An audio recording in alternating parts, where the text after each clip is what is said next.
Hello everyone, आप सब कैसे हैं। मैं उम्मीद करता हूं कि बहुत अच्छे होंगे और अपनी पढ़ाई को बहुत अच्छे से कर रहे होंगे। मैं Akash Kumar Badana ICT virtual classroom में आपका बहुत बहुत स्वागत करता हूं मेरे प्यारे बच्चों। जैसा आपको पता है मेरे प्यारे बच्चों, बेसिकली हमारी आपका आज जो है 8th क्लास है और 8th क्लास में हम लोग देख रहे हैं हमारे अतीत। थर्ड जो हमारी बुक है वही हमारी बुक चल रही है, हमारे अतीत, उसी को हम लोग आपको पढ़ रहे हैं और उसी पर हम लोग बात करने की कोशिश कर रहे थे। क्लियर है? तो उसमें देख लेते हैं हम देशी जनता को सभ्य बनाने के लिए राष्ट्र को शिक्षा की क्या जरूरत है। तो हम लोग पाश्चात्य शिक्षा का जो उद्भव है या किस तरह से पाश्चात्य शिक्षा बाप की फली और फूली है, क्या उसका रोल इम्पोर्टेंस है, ये हमने समझने का और देखने का इसमें प्रयास किया है कि भाई किस प्रकार से पाश्चात्य शिक्षा है और क्या रहा है पाश्चात्य शिक्षा का इतिहास, किस तरीके से, उसी सब चीजों को हमने देखने और सीखने की हमने कोशिश की है कि आखिर में है क्या पाश्चात्य शिक्षा।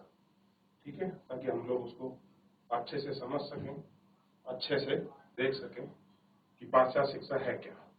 चलिए आगे बढ़े और देखते हैं। चलिए, इतना हमने देख लिया विलियम जोन्स के बारे में।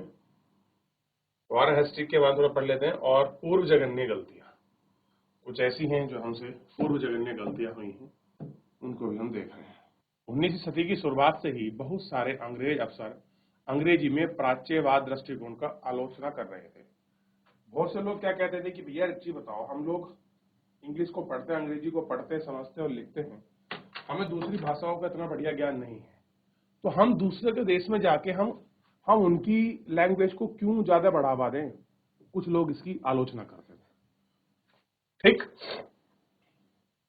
उनका कहना था कि पूर्वी समाजों का ज्ञान त्रुटिपूर्ण है। पूर्वी मतलब हाँ मतलब था द्वीप से, एशिया मतलब जो आपके महाद्वीप हैं वो पूर्व की तरफ पड़ता है, पश्चिम की तरफ, उसी के अनुसार वो बात करते हैं। कह रहे जो आपके पूर्व के द्वीप जो हैं वो लोग समाज कैसे हैं, त्रुटिपूर्ण है, यानी कि वो आपका पूर्व के समाज को इतना अच्छा नहीं मानते थे, क्योंकि उस जमाने में बोलते थे कि जो वेस्टर्न समाज है उसका लिखा हुआ साहित्य, उसकी लिखी हुई चीजें और उसका हुआ लिखा हुआ विज्ञान पूरे भारत में सबसे प्रसिद्धि रूप में पा रखा है। तो यही वजह से वो सब चीजें बोलते थे कि भैया जो पश्चिम का, जो आपका पूरब का ज्ञान है वो कैसा है, आपका त्रुटिपूर्ण है। ठीक है, तो ये सारी चीजों की आपका बात कर रहे थे। ठीक है, आगे बढ़े। अवैज्ञानिक है, उनके मुताबिक पूर्वी साहित्य है अगंभीर और सती है, मतलब उसका कोई डीपेस्ट नहीं है, यानी कि किसी टॉपिक को लेकर वो गंभीरता गहराई नहीं है, सतही मतलब ऊपरी ज्ञान है, ऐसा कुछ नहीं है। उन्होंने दलील दी कि अंग्रेजों को अरबी और सांस्कृतिक व साहित्यिक भाषा का अध्ययन को बढ़ावा देने पर पैसा नहीं खर्च करना चाहिए। कि आप अरबी पर पैसा खर्च कर रहे हैं, आप संस्कृत भाषा पर पैसा खर्च कर रहे हैं और साहित्यिक भाषा पैसा खर्च कर रहे हैं, आपको इसके बढ़ावे पर आपको पैसा खर्च नहीं करना चाहिए। प्राच्यवादियों पर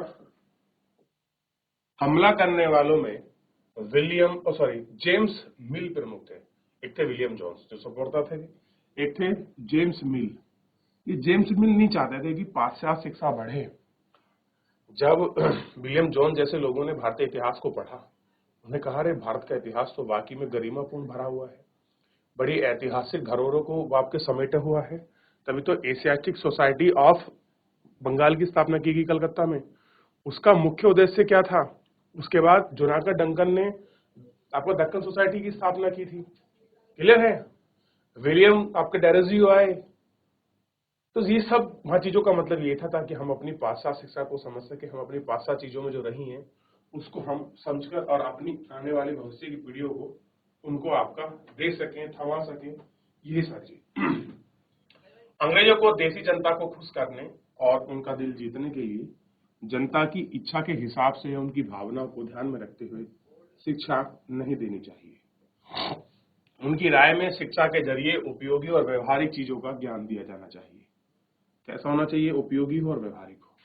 इसलिए भारतीयों को पूर्व समाज के काव्य और धार्मिक साहित्यों की बजाय पढ़ना चाहिए पश्चिम के किसी भी वैज्ञानिक और तकनीकी सफलता हासिल कर ली है। आप कह रहे हैं आप पश्चिमी देशों को देखिए किस तरीके की उन्होंने वैज्ञानिक और जो अपनी चीजें हैं वो उन्होंने सफलताओं को हासिल किया। तो इस तरीके से वो समझते थे कि भारत का इतिहास तो बस एक कहानी के जैसा है। ये भी आज अगर सांप काट ले तो उसको देवता मानकर झाड़ने की कोशिश करते हैं। ये नहीं करते कि चलो एक प्रॉपर था उसका ट्रीटमेंट किया जाए। तो इस तरह की सारी चीजें थी जो तो आपको देखने के लिए समझने की जरूरत है। क्लियर है? देखिए एक बार, यहाँ तक कोई डाउट, कोई क्वेरी है किसी बच्चे का? पूछिए आप एक बार, अगर कोई डाउट, कोई क्वेरी है तो।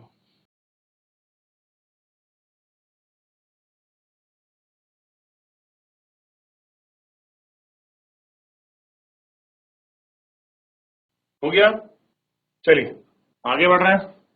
1930 के दशक तक प्राच्यवादियों का विरोध और आपका तीखा हो गया। थॉमस वेलिंगटन मैकाले की आलोचना सबसे प्रमुख और प्रभावशाली विचारक थी। वह भारत को असभ्य देश मानते थे जिसे सभ्यता का पाठ पढ़ाना जरूर था। मैकाले के मुताबिक पूर्वी ज्ञान की कोई भी इंग्लैंड की प्रगति के समक्ष नहीं है। ये है मैकाले साहब, ये बोल रहे हैं कि जो इंग्लैंड की प्रगति है उसके समक्ष नहीं है। मैकाले का कहना था कि एक यूरोपीय पुस्तकालय में केवल एक ही खाने में, यानी कि अगर जितना पूरा हमारा यूरोप का पुस्तकालय है उसको छोड़ दीजिए, अगर एक ही पुस्तक निकाले ना, एक खाने की, खाने मतलब रैक जैसे ये बनी हुई है, ये खाने हैं, इसमें अगर एक पुस्तक निकाल लें तो भारत और अरब के समूचे देश के साहित्य के बराबर है। कि अरबी और भारत के साहित्य को मिला तो उसके बराबर है अकेली बुक। यानी कि ये अपनी चीजों को इतने ज्यादा बाप के प्रेफरेंसेस दे रहे हैं। क्लियर है? ब्रिटिश ने सरकार को प्राच्यवादी ज्ञान सरकारी पैसे के बर्बाद नहीं करना चाहते थे क्योंकि उन्हें कोई फायदा नहीं होने वाला था। वो क्या चाह रहे थे? कोई फायदा नहीं। गहन ऊर्जा और आवेशपूर्ण मैकाले ने अंग्रेजी भाषा लिखने की जरूरत पर जोर दिया। उनका मानना था कि अंग्रेजी के ज्ञान से भारतीय को दुनिया का सबसे श्रेष्ठ साहित्य और कृतियों को पढ़ने का मौका मिलेगा। यह लोग पश्चिमी विज्ञान और दर्शन के क्षेत्र में विकसित अवगत हो पाए। इस प्रकार उनका कहना था कि अंग्रेजी लोग पढ़ने के सभ्य बनाए जाएं, उनके रुचि और मूल्य की संस्कृति हो सकती है।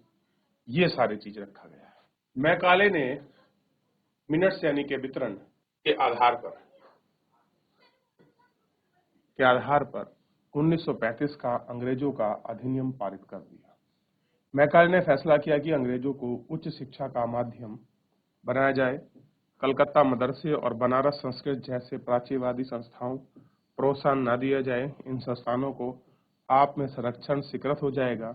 अंधकार के मंदिर की संज्ञा दी और अब कई स्कूलों में अंग्रेजी पुस्तकें छपने लगी। क्या हुआ? जो अंग्रेजी पुस्तकें हैं उनको वो लोग छापने लग गए थे।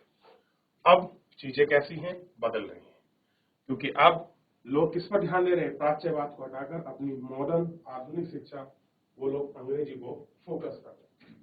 क्लियर है?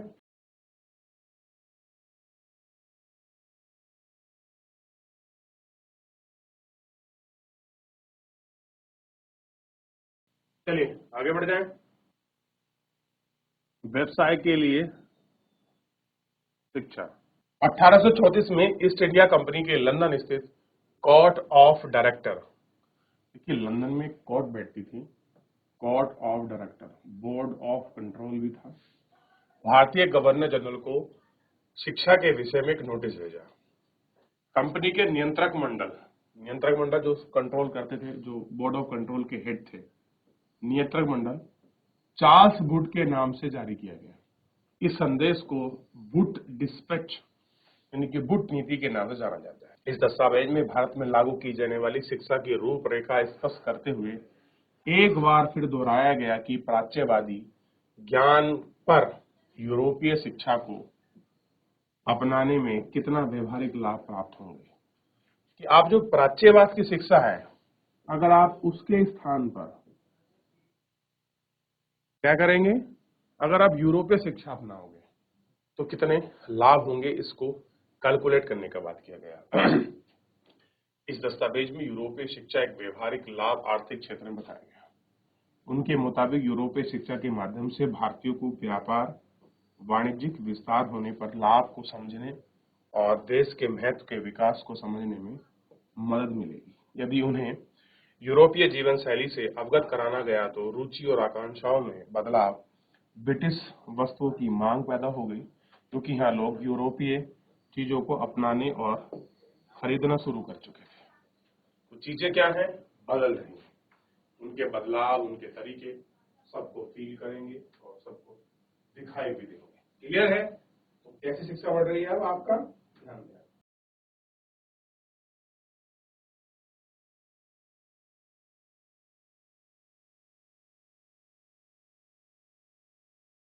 आगे बढ़े, चलिए। गुड की नीति, हाँ, नीति पत्र में तर्क दिया गया कि यूरोपीय शिक्षा से भारतीय नैतिक शिक्षा के उत्थान होगा। क्या होगा? उसके नैतिक शिक्षा का उत्थान होगा। इससे वे ज्यादा सत्यवादी और बाप का ईमानदार बन जाएंगे। सत्यवादी बनेंगे और ज्यादा ईमानदार।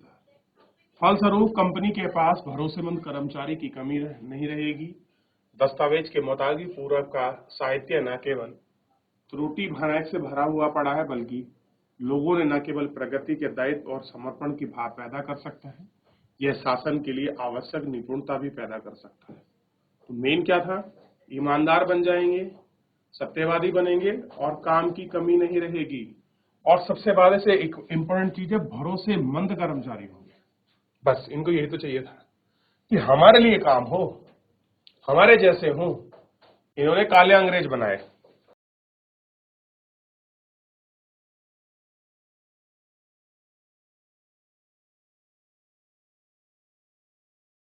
क्लियर है? 1854 के इस नीति के बाद अंग्रेजों ने कई अहम अहम कदम उठाए। अहम का मतलब होता है इंपोर्टेंट कदम उठाए। सरकारी विभाग, शिक्षा विभाग का गठन किया गया और 1854 में बना है शिक्षा विभाग। वुड डिस्पैच जो आपकी नीति आई है, इसके बाद ही 1854 में ये बना, ताकि शिक्षा संबंधी सभी मंडलों पर सरकारी नियंत्रण स्थापित किया जा सके।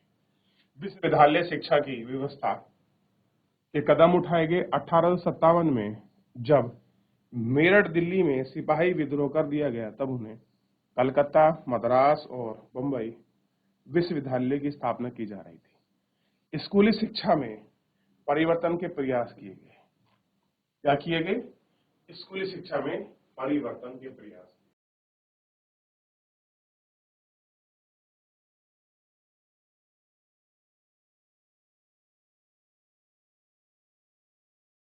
चलिए आगे बढ़े।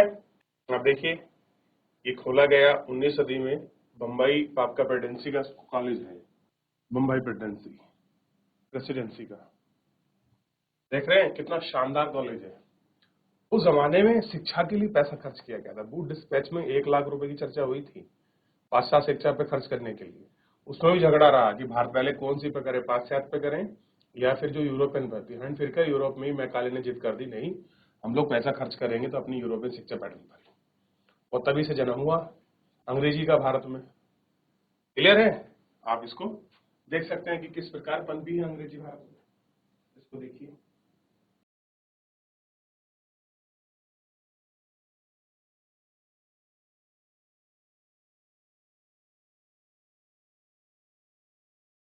देख लिया? स्कॉटलैंड के ईसाई प्रचारक विलियम कैरे। आप जानते हैं कि विलियम कैरो ने किस प्रकार से अंग्रेजी शिक्षा को बढ़ावा देने का हर प्रयास मतलब किया उन्हें। और ईसाई प्रचारक जो आपके मिशनरी थे, ईसाई मिशनरी, उनमें से थे। ठीक। और ईसाई के प्रचार प्रसार, व्यवहारिक शिक्षा के पक्ष में दिए गए तर्कों का घोर विरोध हुआ।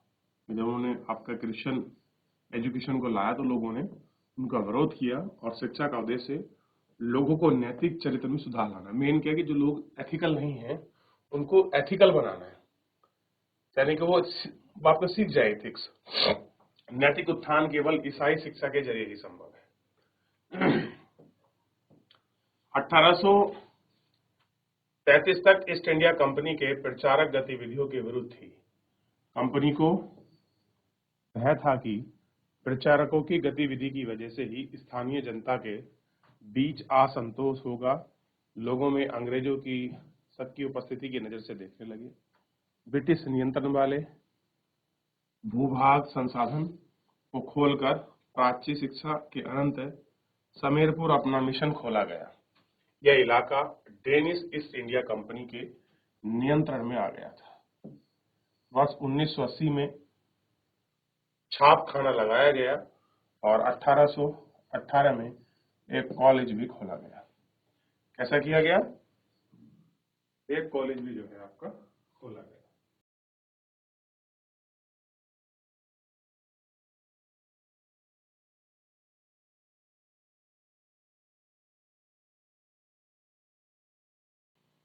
चलिए देख लिए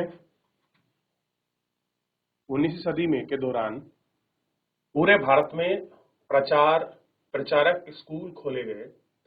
1857 के बाद ब्रिटिश की भारत सरकार की प्राच्य शिक्षा को प्रत्यक्ष सहायता देने में आनाकानी करने लगी।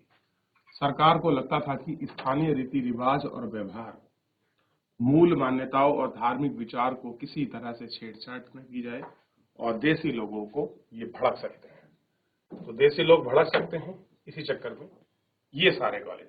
अब कलकत्ता में हुगली तट के पास सेरारामपुर में कॉलेज है, इसको खोला गया। देखिए आज भी सुंदर है, या अगर आप मौका मिले तो आप इसको देख के आइए, एक बार विजिट करके आइए तो आपको पता चले। चलिए आगे बढ़े। अब आपने ये जमाना तो पढ़ा होगा जब हमारे यहाँ बहुत सारे आपका संस्कृत गुरुकुल विद्यालय थे। क्लियर है? कैसे कितने सारे संस्कृत गुरुकुल विद्यालय को खत्म कर दिया गया। ठीक, इनको हम भी पढ़ेंगे, जानेंगे। और दिखाया गया ग्रामीण पाठशाला में आपका साल्विन नामक एक डच पेंटर द्वारा बनाया गया चित्र है 18वीं शताब्दी का, जो अपने मित्र के उन लोगों को दैनिक जीवन के दिखाने का और वो आपके दर्शाने का प्रयास करता है।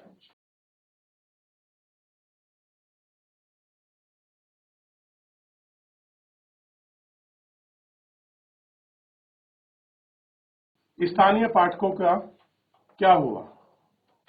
क्या आपको कुछ अंदाजा है कि अंग्रेजों से पहले यहाँ बच्चों को किस तरह से पढ़ाया जाता था? क्या आपने कभी सोचा है कि उस समय बच्चों को इंग्लिश स्कूल जाते थे या नहीं? अगर स्कूल थे तो ब्रिटिश शासन किस तरह का और क्या हुआ? विलियम एडम की रिपोर्ट 1830 में स्कॉटलैंड से आई ईसाई प्रचारक विलियम एडम ने बंगाल, बिहार के जिलों का दौरा किया और देसी स्कूली शिक्षा की प्रगति की रिपोर्ट तैयार करने का जिम्मा सौंपा।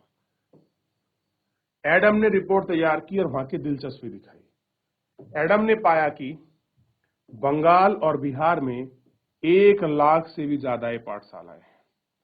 तो बहुत छोटे छोटे केंद्र थे जिनमें आमतौर पर 20 से ज्यादा बच्चे नहीं होते थे। फिर भी इन पाठशालाओं में पढ़ने और बच्चों की कुल संख्या काफी बड़ी थी, यानी कि 20 लाख से भी ज्यादा थे।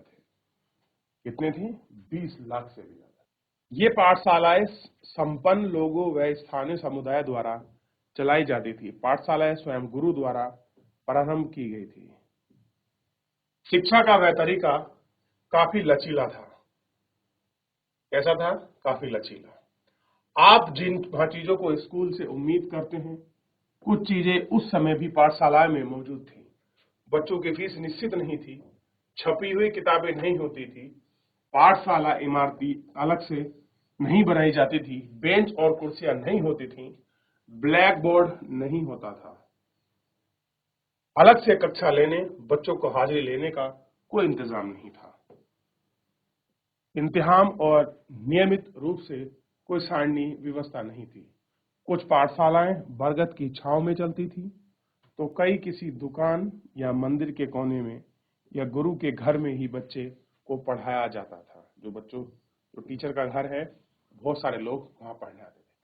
तो ये उनकी बैठने की आपका व्यवस्था थी कि किस प्रकार से जो आप ये पाठशाला देख रहे हैं, ये पाठशालाएं कैसे चलती थी।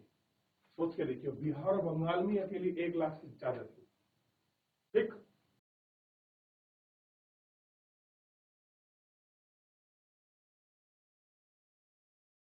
देखिए। चलिए आगे बढ़े।